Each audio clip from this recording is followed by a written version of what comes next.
आज यहां आपको यह भी देखना होगा कि योग गुरु स्वामी रामदेव की कंपनी पतंजलि ने कोरोनिल नाम से कोविड की जो दवा बनाने का दावा किया था, जिससे कोविड के दौरान बहुत सारे लोगों ने यह सोचकर खा लिया कि इससे कोविड नहीं होगा या कोविड का इन्फेक्शन जो है वो ठीक हो जाएगा, क्योंकि वो विज्ञापन में ऐसा कहते थे कि ये कोविड की सबसे कारगर दवाई है।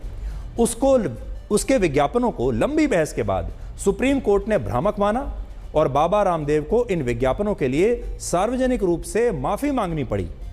लेकिन सोचिए, जो बड़ी बड़ी कंपनियां आज से नहीं न जाने कितने दशकों से 70-75 साल से इस तरह से हमारे देश के लोगों को अपने प्रोडक्ट्स के विज्ञापन के जरिए भ्रमित कर रहे हैं, उन्हें हेल्थ ड्रिंक बता रहे हैं, उन्हें पौष्टिक बता रहे हैं, एडिड शुगर वाले जूस को रियल जूस बताते हैं, हेल्थ ड्रिंक्स बता रहे हैं, ऐसे लोगों को जो ये कंपनियां धोखा दे रही हैं, क्या उनके खिलाफ भी हमारे देश की सरकार को नहीं तो सुप्रीम कोर्ट को स्वतः संज्ञान नहीं लेना चाहिए?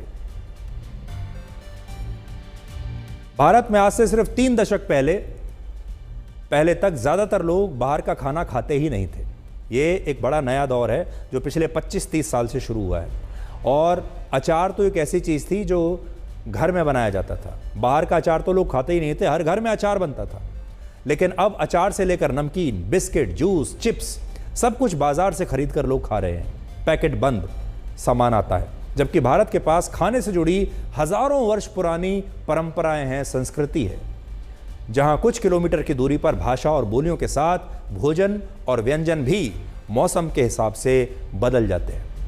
हमारे वेदों से लेकर पौराणिक मान्यताओं और महाभारत में अनेकों प्रकार के व्यंजनों का जिक्र है और भगवान श्री कृष्ण को लगने वाले 56 भोग की थाली के बारे में तो सब जानते हैं।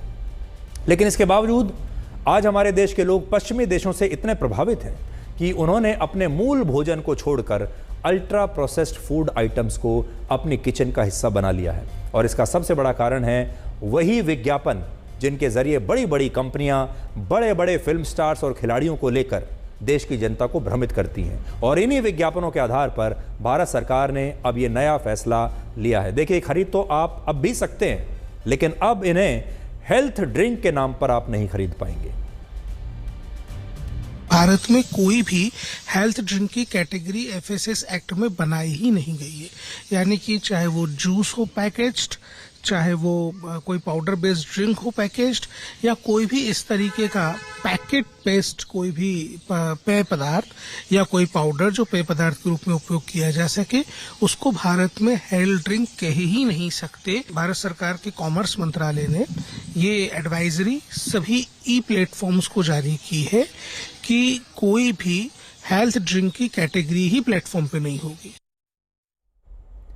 तो अब आप बॉर्नवीटा खरीदिए, पीजिए, बच्चों को भी पिलाइए, लेकिन ये सोचकर मत पिलाइए, ये सोचकर मत खरीदिए कि इससे आपकी सेहत या बच्चों की सेहत को फ़ायदा होगा। सिर्फ ये सोचकर पीजिए कि ये एक ऐसा ड्रिंक है जो टेस्टी है, इसमें चॉकलेट है, इसका स्वाद अच्छा है और आपको ये पीने में अच्छा लगेगा, बस, इससे ज़्यादा कुछ नहीं। और इसमें खूब सारी चीनी है।